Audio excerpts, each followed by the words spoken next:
Welcome into another episode of For The Win.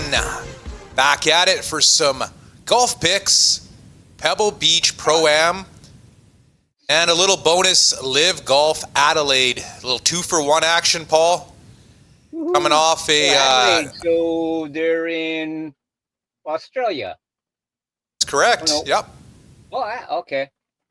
Yeah, I was just. Yeah, that's like their. Yeah, it's like their flagship event, right? Oh, okay. Yeah, they have like a hole similar to the 16th hole at Scottsdale, kind of a stadium hole where everyone just loses their mind when there's a hole in one. So that's cool. Yeah. I mean, it's easily their most exciting tournament. Do they still boo if people, don't land on the green, or if it hits the green and roll off? Do they still have a bunch of drunken college kids? I think the Aussies are. Boo you? I think the Aussies are a little nicer than the college kids, to be honest. But I might have to double check on that one. Yeah, that tournament will be starting pretty soon here on Wednesday evening for us in North America. So last week, Paul, we had a couple of really good sweats. Siwoo Kim finishes third. Could have easily got into the playoff. Just didn't make enough birdies on the back nine. Siwoo's playing awesome. More on him a little bit later in the show. Jake Knapp was right there on the back nine. He finished T8. I think he went splash on 17 on Saturday, and then he started off a little bit slow on Sunday. But he was right there, right abouts. He just pampered out there in the last couple of holes there, but shit happens. But other than that, it was a good week. We march on, and now we got Pebble Beach Golf Links. Of course, you and I, we got introduced to the game of golf through this course on the Tiger Woods video game. We've probably hit it over every tree, taken every line you can, and nowadays these guys can take those lines. And we've taken a few lines that you shouldn't have, and most of the times it wasn't on purpose. So there's going to be 3 rounds of Pebble Beach this year, and then 1 round of Spyglass.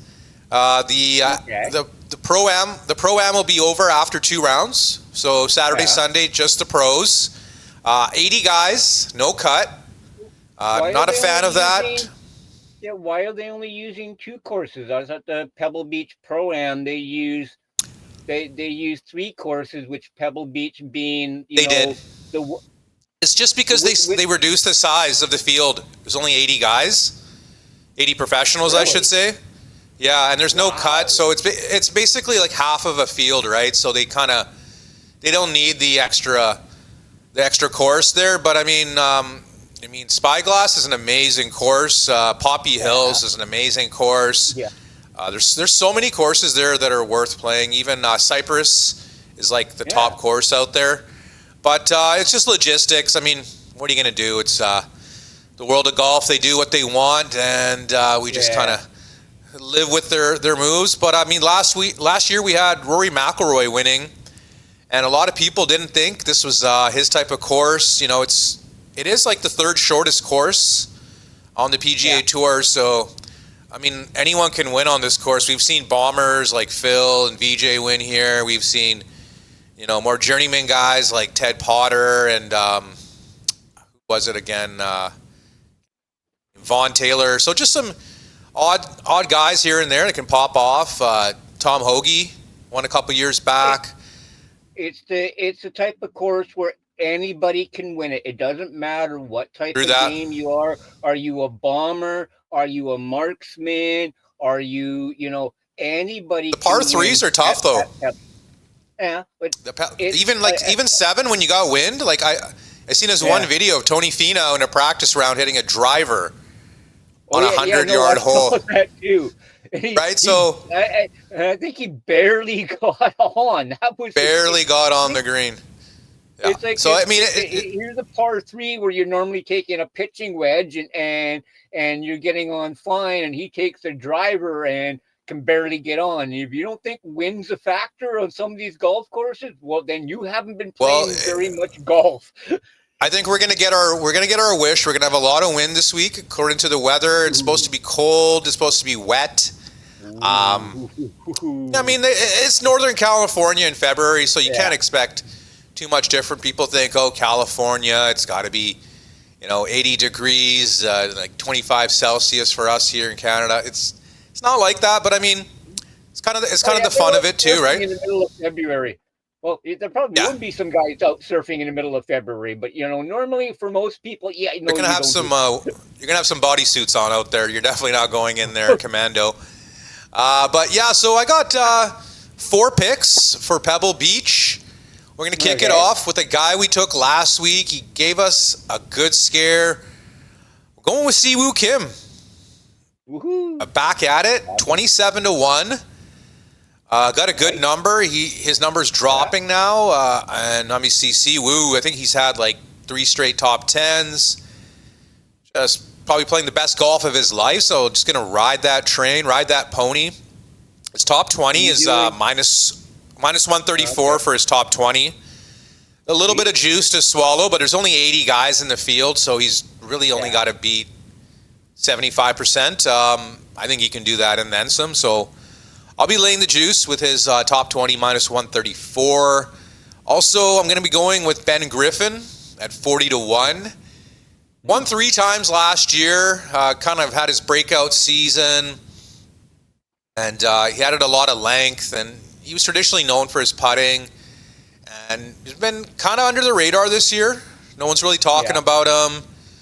Just kind of cruising along, but I think this course sets up really well for him. He does have distance, and he's got the touch around the greens. And I mean, 40-1, 80-man field. He's beaten Scotty. He beat Scotty last year, and I mean, I got confidence in Ben Griffin. 40-1. Wait a minute. Scotty Scheffler is actually human? Believe it or not, Scotty Scheffler does not lead the PGA Tour in wins this year.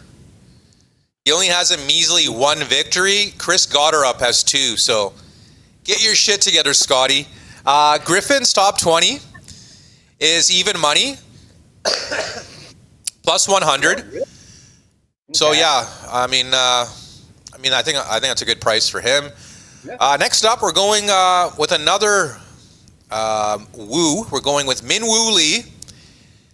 To match him up with Siwoo Kim, and Min Woo Lee, 75-1. He's known for his touch around the green. He's known for his length. 2 things you need at Pebble Beach, and I think he's kind of under the radar. No one's really talking about.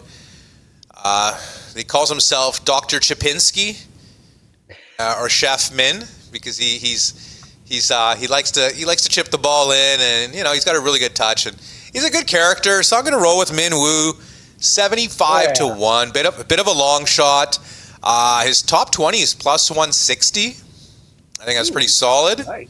Yeah, pretty solid. Get more than 1.5 times what you bet for Mr. Min Woo, Dr. Chipinski. And the last guy, but not least, he got us a winner last year in Minnesota. We're going with Mr. Kurt Kitayama, 80-1.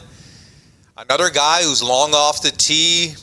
His putting's not his best route. He's a heavy ball hitter. He can fight his ball in these winds, and a lot like Min Woo, similar type of game, long.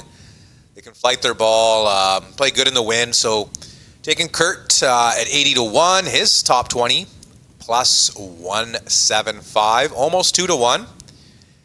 And Kitayama, he plays well on the West Coast. I think he was in the top 10 last year at this course, and so he's got a little pedigree on the course, and it's an 80-man field, like I said. I think he's got a good chance, 80-1, 175 with... That still makes no sense why they would make such a major change to Pebble Beach of all courses. I mean, come on. Well, guys. The good part is, Paul, we don't have to watch Bill Murray on Saturday, hack it around, right? Like, we don't got to watch all the amateurs on Saturday. It's just pros. I like that part. Remember? Do you remember when we would watch Pebble Beach on Saturday? We would basically turn it. We would watch it for 10, 15 minutes, and we would turn it off. go play some video games or whatever. But I mean, like, Sunday's actually, you know, obviously when the magic happens, it's just they made it an 80-man field. I don't like these limited fields. I mean, if you're gonna have one of these limited fields, you got to have an opposite field tournament. Like, you know, a lot of these lesser guys, they're getting a bye week, and you know they want to go play, and I mean, kind of stuck in the mud. And you know, the whole saying is play better, but easier said than done. But yeah, it's politics. We'll get into that in another episode.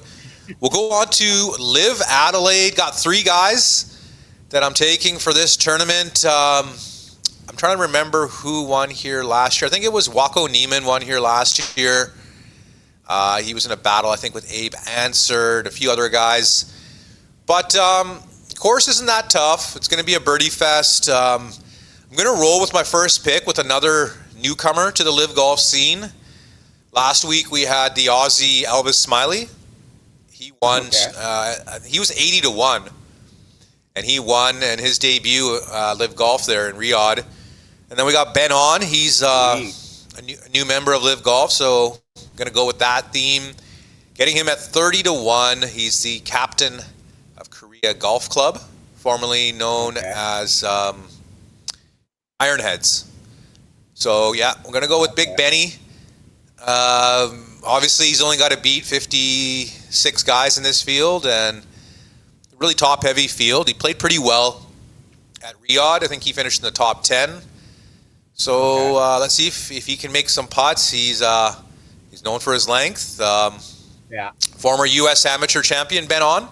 So we'll take him at 30-1, and no top 20, just because LIV golf field's so small, you get such shitty odds for top 20. I'd actually have to lay juice. I'm not going to do that with Mr. Big Ben.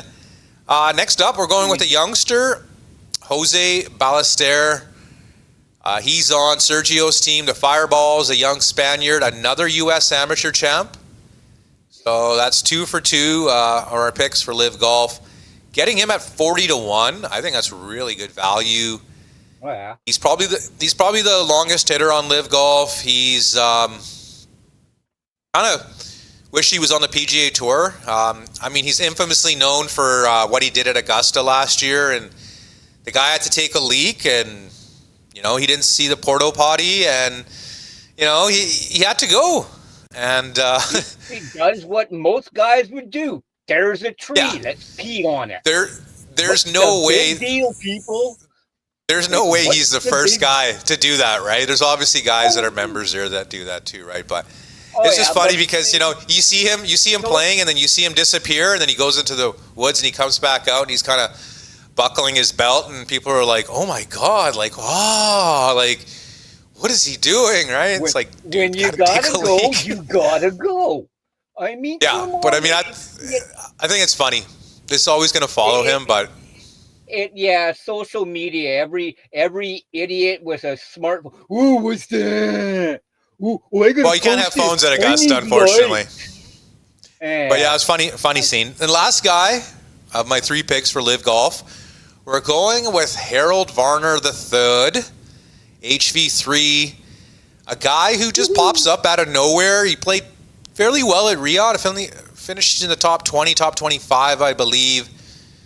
Great ball striker, getting him at 80-1 with 8 places. I mean, I can get him 110, 100-1 without the placings. But I said, you know what? Let's grab the placings because, you know, there's a good chance that he may finish in the top 5. So with the 8 places, you're covering almost the whole top 10 minus, obviously, 9th and 10th place. So, like in Harold Varner, to show up, make some noise.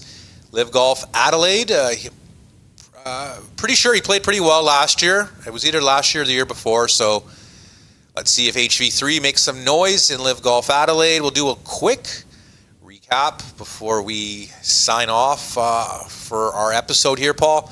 Siwoo Kim, 27-1. Ben Griffin, 40-1. Minwoo Lee, 75-1. Kurt Kitayama, 80-1. And for LIV Golf, Ben On, 30-1. Jose Luis Ballester, 40-1. Harold Varner, 80 to 1, 8 places, and the top 20s for Kim as 134. Griffin, even money. Minwoo Lee, 160. And Kurt Kitayama, plus 170. If you like what you guys heard, you find some value, consider giving us a like, consider subscribing, and Paul and I will catch you on the next one. Riviera, next week, guys. Hang loose, people. Peace out.